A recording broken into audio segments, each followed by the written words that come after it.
Thank you, Ellen, so much for joining me today. I'm super excited to share your journey. Really, my goal with these spotlight interviews is to share the ups, the downs, the good times, the tough times, the lessons, the tips, and the secrets, if you're going to share them, that have helped you build a thriving photography business and join the top 1% of photographers in our industry who are creating a six-figure income doing something that they love. So, just to get started, let's hop into, I'm going to have you introduce yourself, where you're located, what you shoot, any details that you want to share about yourself. So my name is Ellen Shershow. I'm located in Oakland, California, and I primarily shoot dogs. I call myself a 2- and 4-legged photographer. So I definitely bring humans into it. But dogs are my focus. I love dogs. I love photography. The story I like to tell is that when I was 5, I was in a family of overachievers. And apparently at 5 years old, I went to my mother and I was really, really distressed because I didn't yet know what I wanted to do with my life. And my mom said, well, you're 5, so you probably have time to figure it out. And as the story goes, I could not be consoled, and it became kind of an obsession for me. So being the kind of East Coast intellectual family that we were, my mother took me to the bookstore and I was allowed to look at all the books and choose what I wanted. And first of all, I pulled out Curious George because I was 5 and it was my favorite book at the time. And there was this, I grew up in the 70s. And so there was this line of books called A Very Young Blank. And it was like a very young actress, a very young ballerina. And it was these sort of documentary style photographic books about girls who were 8 or 9 or 10, but are already working professionally in some kind of career. Right? I think they're not being published anymore. Anyway, I found this book called A Very Young Ballerina.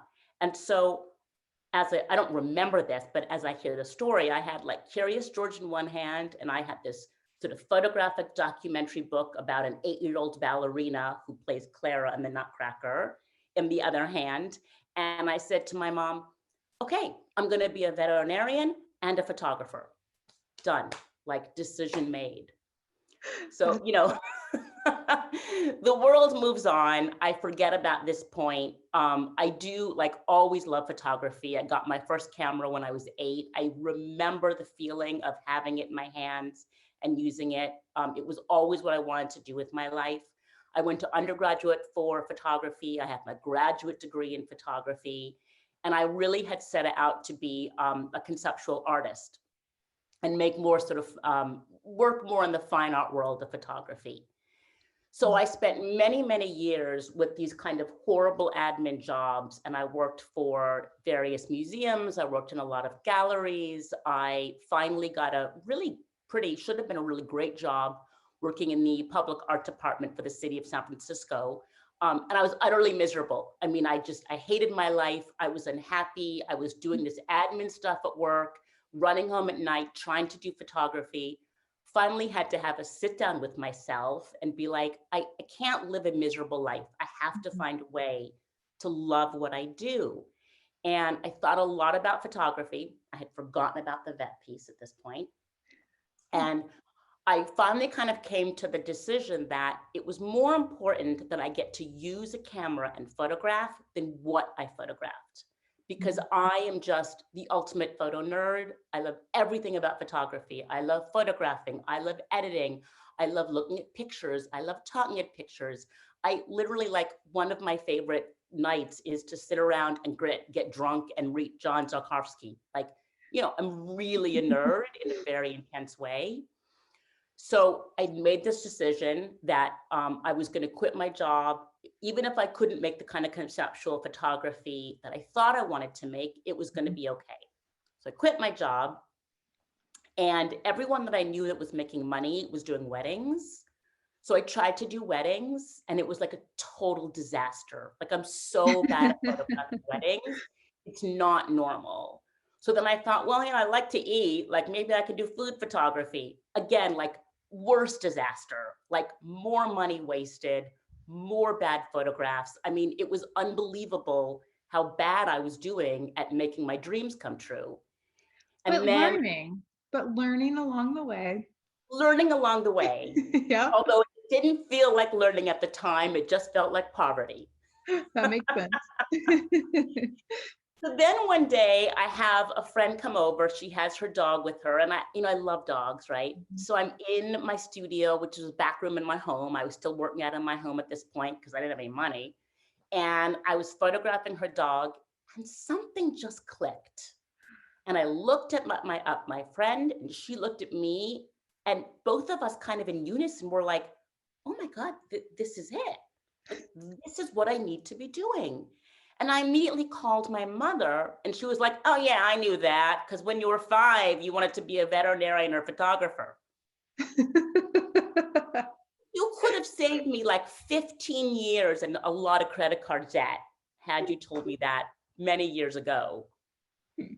Anyway, that's probably a longer story than this question was No, supposed to pull out of me, but actually, I think you pulled the first 3 questions um, that I was going to ask you and rolled them all into one, which is fantastic because it means that you're just doing it without me even having to say anything. I love it because my next question was, do you remember the first time you picked up a camera? And yeah, you already did, yeah. And yeah, then when you decided to turn your passion into an actual business was yeah, when you decided to quit, right? yep, Yeah, yep. That was the moment. I love It that. was sort of 2 moments though, because it was quitting my job, which was a big deal because I was working for the city. Yeah. It was a really good job. It had incredible benefits. Literally the day that I quit, my boss's boss sat me down and was like, "Do you actually know what you're doing? Because what you're doing is stupid. You are a Wow. moron." I mean, I don't think he used the word moron, but he definitely used the word stupid. He definitely said some things that were pretty insulting.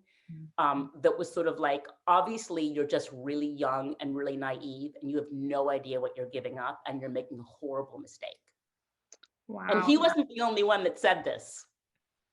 A lot of people said that to me at the time. That's so fascinating. That makes me think of a post this morning that one of you know her, Hannah Rose, she's semi close to you.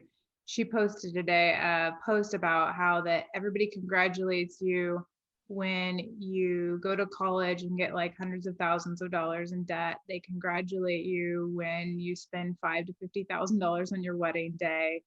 And then when you buy a house and when you buy a car, but when you choose to invest in a business and something that makes you happy and do something that makes you happy, that's when the people are like, oh my God, this is not an okay thing. Like this is stupid, or it's not safe, or things like that. So it's so fascinating how society and people's fears around us can sometimes, it's out of love because I think it's out of fear and for what feels uncomfortable for them.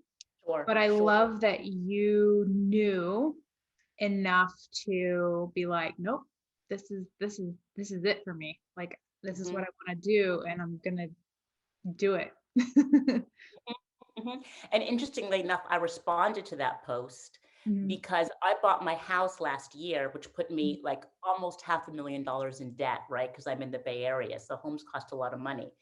Um, and everybody in my life was like, "You're a badass, you're amazing, you bought your own home, like women, go, go, go."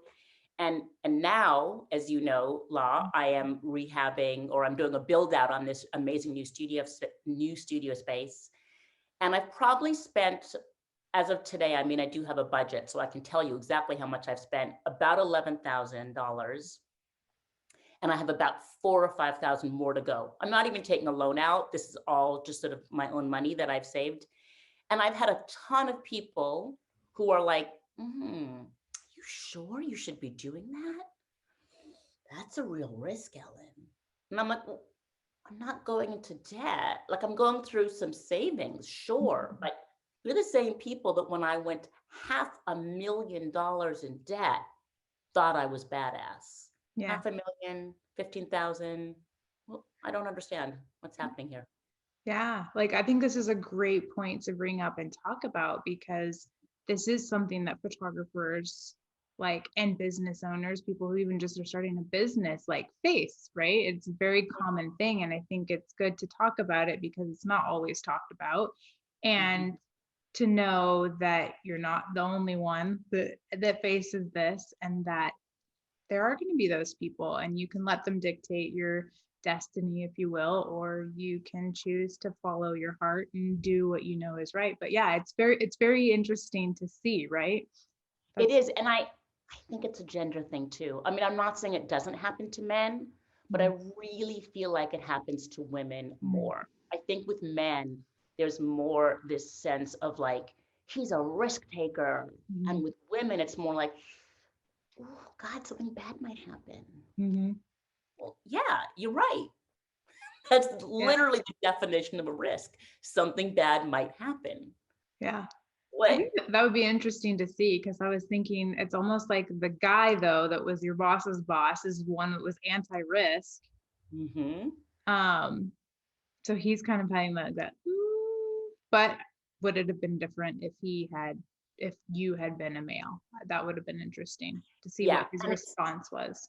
totally. And Yeah, I think it would have been different. It's yeah, hard because it's harder in any situation to get like a like and like with two different genders, right? yeah. But And I regardless of what other people's beliefs or views are, like, we can either let them affect us or not. And it didn't sound like you are just like, okay, cool, that's you guys' opinion, and I'm just gonna be a badass regardless.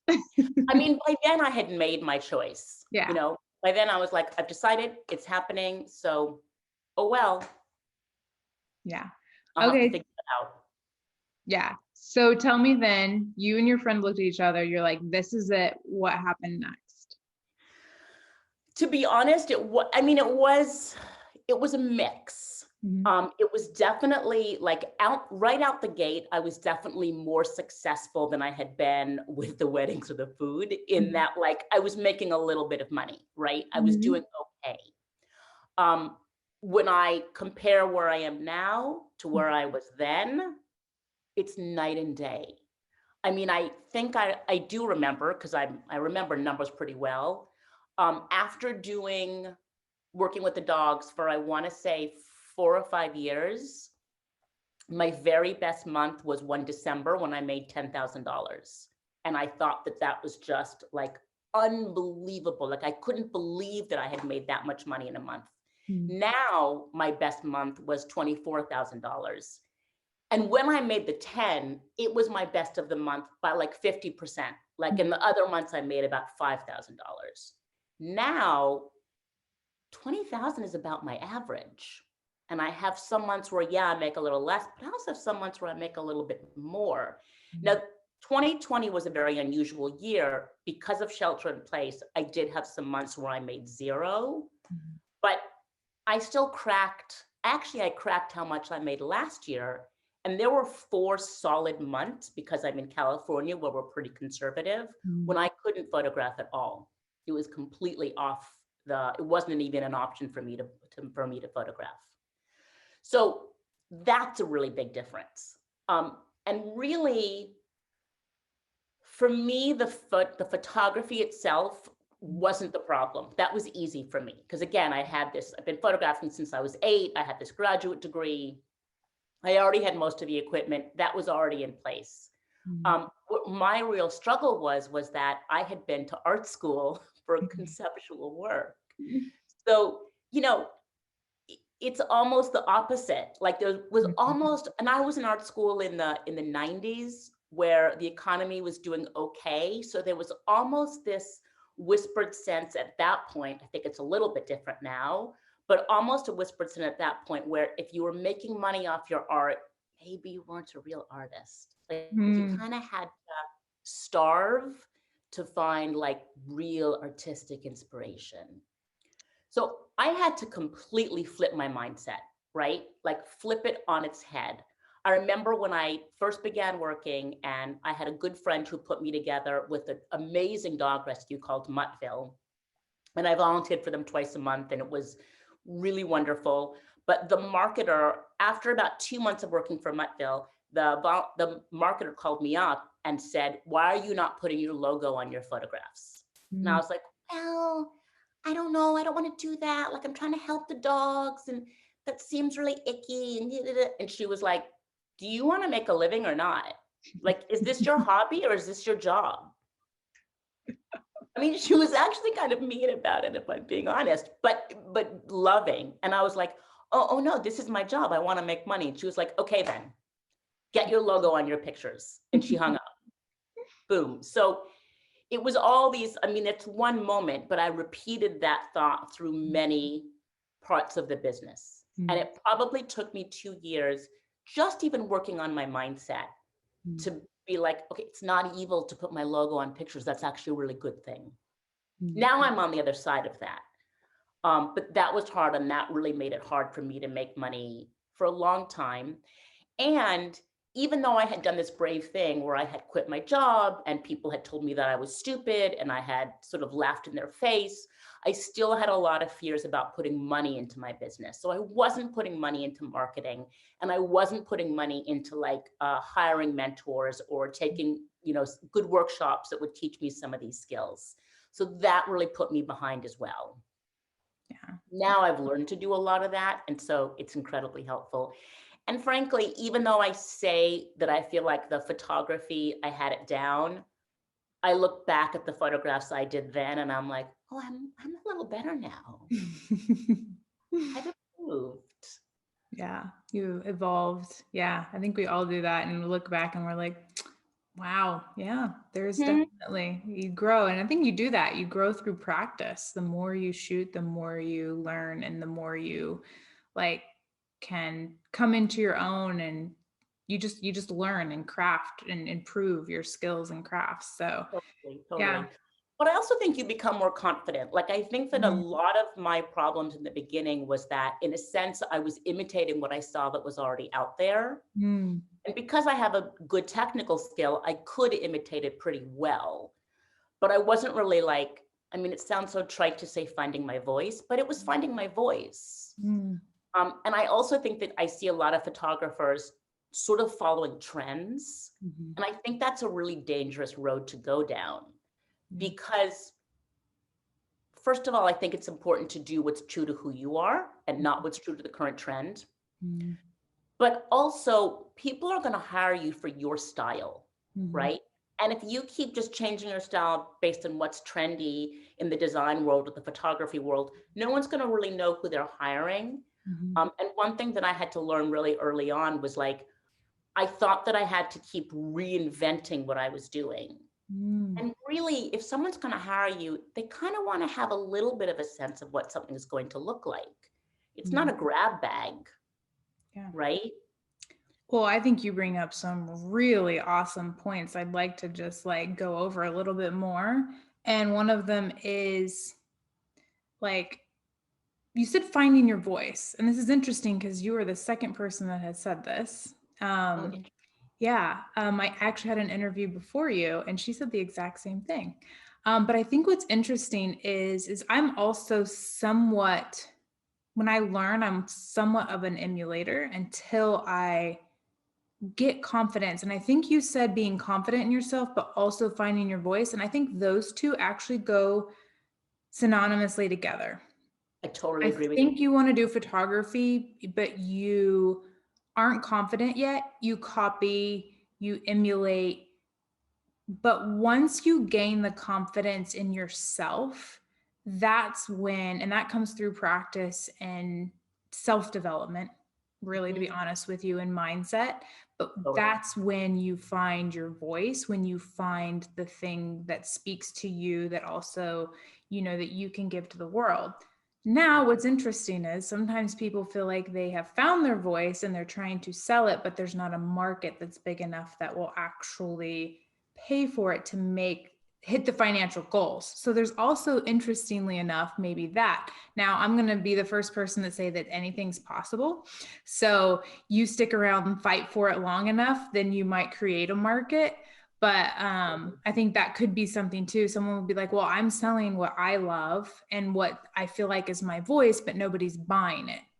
Well, you got to go back to business principles at that point. If you can have the best invention that you think is amazing, but if there's not a big enough market that will pay for it for you to hit those financial goals that you've set, then obviously it's not necessarily viable. And maybe it should just be like a hobby or something that feeds you. So there's two sides to that coin, but I also love that you brought it up because I think that, like, how do you find your voice, right? And I think Yeah, that, and emulation is how you learn. So of yeah. course we're all going to emulate when we begin, and that's Mhm. a completely valid way to learn something. Yeah. And I agree, it's definitely a balance, Mhm. right? But I read this thing, and I'm going to misquote it a little bit, so forgive me.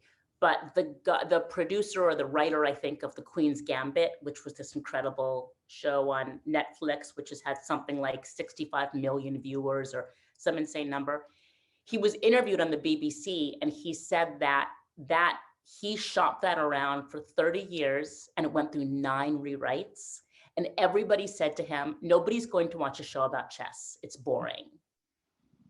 But he stuck with it. Now he did rewrites and he worked really hard. And, I mean, I'm sure that if you unpack that, you would find that there were concessions that he made, but he stuck with it. He believed in it. Yep. And it's really good. Yeah, I've watched it actually. I mean, I think I binged it in a week. But yeah, so I totally agree. I think there's two sides for sure. If you have something you believe in, you stick, you have to have enough belief in it that you stick with it long enough to hit that critical mass, which I love. I agree. I Yeah. mean, you have to watch the market. Like, if Mhm. I take the same picture over and over again, I will get a little bit bored. So I try and be creative, Mhm. but there are certain shots that I know sell. Mhm. So I'm going to keep taking those because why wouldn't I? It doesn't mean that I can't also throw in some shots that for me might feel a little bit more creative or a little bit more authentic that maybe people don't buy them very often. Mhm. So to your point, Mhm. yeah, it's a business. Yeah. You have to have a balance. Yeah. No, I love that. I love that we got to talk about that because I think that's so important for people. Like, I think sometimes some people are one side, some people on the other side, but really it's a balance of both and just being able to understand that. I think when you're aware of it, you have a lot more power behind it. So Mhm. I love that. And then you mentioned finding your style and trending. So I Mhm. happen to personally agree with you that I think when you find something it's classic, timeless. I think your photography is very timeless, Oh, and that thank following trends, and this is just a way to stand out. So anybody listening or watching, a way to stand out in the industry is to find a signature style and to be consistent and you. for Yep. people to know you for that specific thing. It doesn't mean you don't evolve. It doesn't mean that you don't get better with time and perhaps your signature style evolves as well. But when you jump from trend to trend to trend, like you said, it's exhausting. But B, also it creates, like, I love what you said, grab bag. People don't know exactly what they're going to get. And so subconsciously, when they look at your art compared to possibly someone else in your area, your subconscious brain is confused as to what the outcome will be. So it will actually force a person to pick the photographer that has consistency Yep. because that's less confusing for their subconscious, and it's complete, they have no idea they're doing it, but it's just a little bit Yep. of psychology. No, it's totally true. It's Yeah. totally true. It got banged into my head when I was trying to find someone who would do a headshot of me. And of course, all of my friends are photographers. So I began looking around at all of my friends' websites. Mhm. And even people whose work I thought were really good, I was like, I don't know how she's going to make me look. I don't know how she's going to make, I know exactly how she's going to make me look. Mm. Do it. Okay. Yeah. You know exactly what you're going to get. So you have more confidence Hmm. in Hmm. booking with that person. Love that. So you kind of covered a little bit, but what would you say was the toughest part of building your photography business? Oh my God, there were so many hard parts. Um, Probably, I think for me personally, the two hardest things were figuring out the marketing portion of it and switching my mindset so that I could put money into it. Mm. Love that. And it's coming to a head right now because, as I mentioned before, I'm doing this build out and I'm spending the amounts of money that I'm spending on the build out. I mean, I think when I answered that previous question, I said the amounts as if they were very small, 11,000, 5,000, compared to buying a house that is small. But the Ellen of even a year ago could not have conceived of spending those amounts of money on a renovation for a rental. I mean, I have a lease and I have a long lease, and this is, I have a budget, like I'm not throwing money into the wind. But I really had to switch my mindset that it's okay to spend money on myself, even hiring you and Damon. It's amazing to me that when I first hired you guys, I was like, but that's so much money. And now I'm like, whatever. I can afford it. Whatever. I mean, it's not that blasé, but I've learned that you need to spend money to make money, and that it's totally okay to spend money on business. It's something that we can do, and we can do confidently. So that was tough. And then, I'm just a really bad marketer. I'm great at sales. I'm bad at marketing. So that was a real struggle for me. And I think the reason that it's linked to the spending money is that I really figured out this is something that I need to farm out. Yes, if it was my full-time job, I could maybe eventually learn how to do it, but I wouldn't do it as well as you guys, and it would take me longer. So why am I doing it myself? And I'll just say one more parallel to that, which is that the studio build up that I'm doing has been such like a microcosm of my entire business. I had to do all this demo because the place I'm in, it used to be a dog store and a dog grooming salon. So it had showers that had to be demoed. And once the walls got demoed, they had to be mudded. Well, I worked in galleries. I know how to mud a wall. So I spent a whole day mudding 3 walls. And by the end, I was exhausted and I was tired and I smelled bad. And then there were some things I had to hire out because I didn't have the skill to do it. So I brought these 2 guys in.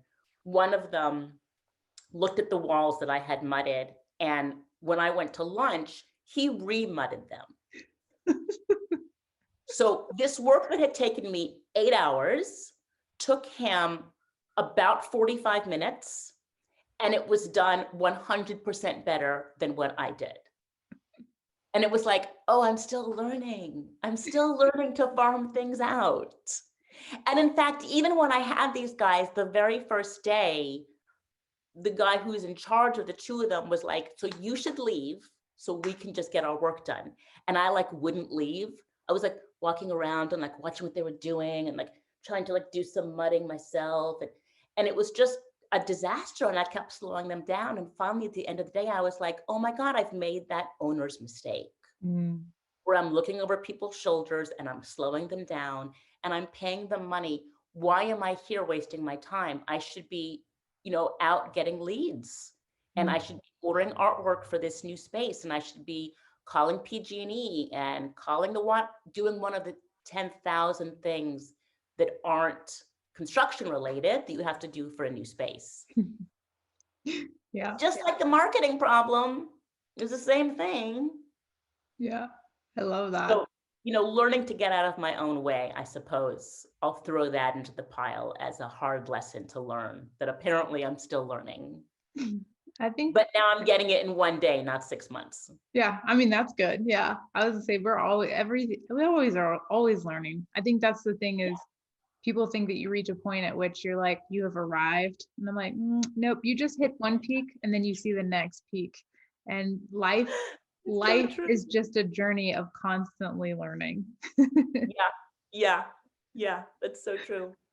Yeah. The thing I keep saying in my head about this build out, but I think it applies to all small business, is I'm trying to have translucent blinders on, meaning that I think it's really important to have a plan, and I'm a big list maker and I love Excel and I love creating my budgets. And I think that's super important, but entrepreneurship is so hard that I think to a certain point, you really have to have blinders on to jump into it, And then once you're in it, once you're on the train is moving, you're like, well, I can't get off or I'll die. So I guess this is even though this seems too hard, I guess I'm on it. I guess I have to keep on going.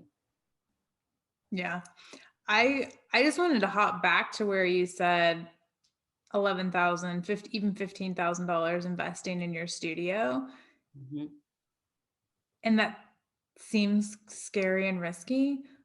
But can I just point out and remind you that your average is $20,000 a month, so it's less than what you make in 1 month? See, I'm still learning. Like, I think that's amazing. Yeah, really good And point. it really just puts it into perspective too. And what's interesting is too, when you're looking at investing in your business, it's not, if you don't have the commitment that you need in order to make your business actually work, there has to be a commitment. If Yeah, that commitment's not there, you probably won't see the return on the money. you're totally right. When you have the commitment, whether the money comes back in immediately in the form of actual dollars or it comes back in the form of lessons that actually propel you to get to where you're wanting to go, there's Mhm, always a return on investment. mhm.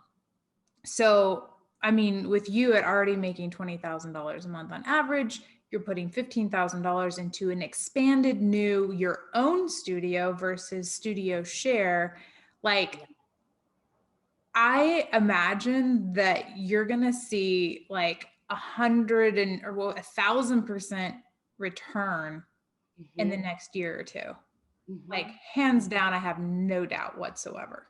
mhm. So I think that's the difference too. And when you're investing, it's like, no, I'm investing and I'm choosing to invest in places where I'm going to get an ROI, which is going to grow my business or bring more profits in, versus spending money on your business in things that feel good because you want them Yeah. versus things that are actually going to make a meaningful difference and be numbers.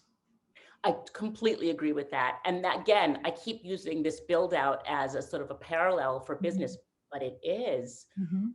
which is that like the guys that are working on it, and they're great, Mhm. but they keep wanting to do things like paint the outside of the place. And I Mhm. keep and scrape things off the windows. And I'm like, nope, nope, nope. Everything we're doing first is to make it so that I can shoot in here. Mhm. So we're painting the walls, we're doing the floors, we're hanging up the lights, and I keep having to redirect them because, in a sense, the more exciting thing is it's a storefront. So changing the outside, and that, of course, is important and it Yeah. is kind of more exciting. But I've been in it now long enough that I'm like, all of that can wait. What's Mhm. most important is that I can start photographing again, Yeah. right? That's number one. And then very quickly, we can get all of the other pieces done. Yeah. I love that you have your focus on that because that's what brings in the bacon Mm-hmm. or the bacon strips. Mhm. So, what is one thing that you wish you had known when you began your photography business?